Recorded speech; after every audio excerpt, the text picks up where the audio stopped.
Sebagai penasihat hukum Dr. Tifa dan juga mewakili teman-teman memprotes keras penangkapan ini yang menurut saya sewenang-wenang, semena-mena, tidak berdasarkan hukum yang ada. Itu satu. Yang kedua, kami memandang bahwa proses penegakan hukum terhadap kasus ini sudah melanggar banyak hal, baik secara formil maupun material, sehingga seharusnya tidak layak untuk ditindaklanjuti. Ketiga, kami menengarai bahwa ada pesanan-pesanan dari pihak-pihak tertentu agar dilakukan penangkapan dan penahanan, dan ini adalah presiden buruk dalam proses penegakan hukum. Yang keempat, ini kasus bukanlah kasus kejahatan luar biasa seperti korupsi, kemudian pembunuhan dan lain sebagainya, tetapi sebuah kasus dalam ranah mala in prohibita, sesuatu yang dilarang saja, tetapi jangan lupa ini masih debatable karena konstitusi mengatakan ada kebebasan menyatakan pendapat baik secara lisan dan tulisan. Kelima, yang dilakukan oleh Dr. Tifa dan juga Mas Roy adalah meneliti sebuah dokumen publik, dokumen yang pernah digunakan untuk pencalonan wali kota, pencalonan gubernur dan pencalonan presiden dan wakil presiden. Tidak ada salahnya. Undang-Undang Kebebasan Informasi Publik mengatakan itu dokumen publik, putusan KIP ya, Komisi Informasi Publik juga mengatakan itu dokumen publik. Terhadap dokumen publik tidak dibutuhkan permisi, tidak dibutuhkan semacam kulonwon kalau untuk melakukan penelitiannya. Sehingga sekali lagi selain protes secara terbuka melalui publik ini, melalui media publik, kami tentu akan melakukan langkah-langkah. Nah, salah satu langkah yang sudah saya pribadi lakukan dan juga teman-teman adalah menghubungi pihak-pihak yang otoritatif. Kami sudah menghubungi Ketua Komisi 3 DPR RI agar mereka menegur, melakukan pengawasan terhadap Polda Metro Jaya. Karena itu wilayah pengawasan mereka sebagai fungsi pengawasan Dewan Perwakilan Rakyat. DPR tidak boleh diam saja menghadapi soal ini. Sekali lagi, ini adalah ranah konstitusional hak warga negara untuk berserikat, berkumpul, mengeluarkan pendapat baik secara lisan dan tulisan. Kami juga sudah menghubungi pihak-pihak lain yang juga berkepentingan terhadap ini. Berkepentingan terhadap stabilitas nasional agar kasus ini kemudian tidak merambat kemana-mana dan kemudian justru mengganggu program pemerintahan. Karena akan terjadi protes sana, protes sini, dan bahkan kita tidak tahu apa yang akan terjadi kemudian kalau kemudian tindakan koersif ini terus dilakukan.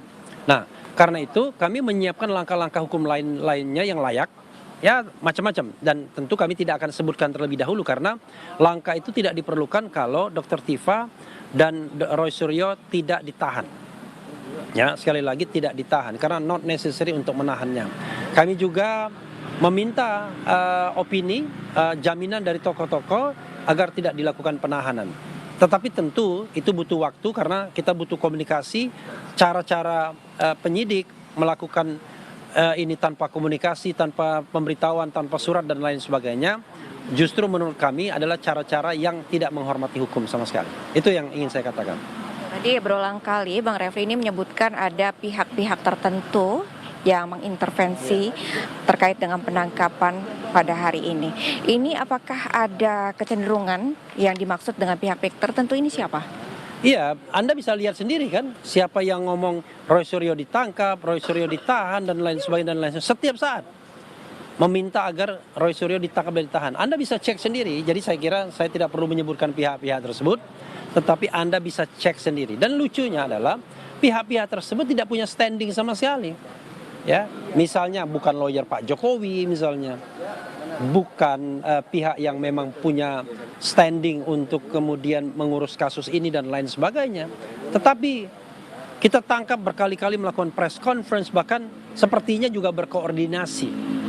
Nggak tahu ya dalam tanda kutip. Nah, karena itulah kemudian kami minta agar penegakan hukum tidak diintervensi dan sekaligus meminta perhatian ya pihak-pihak yang berkepentingan yang tentu saja memiliki kekuasaan untuk menegakkan hukum secara benar.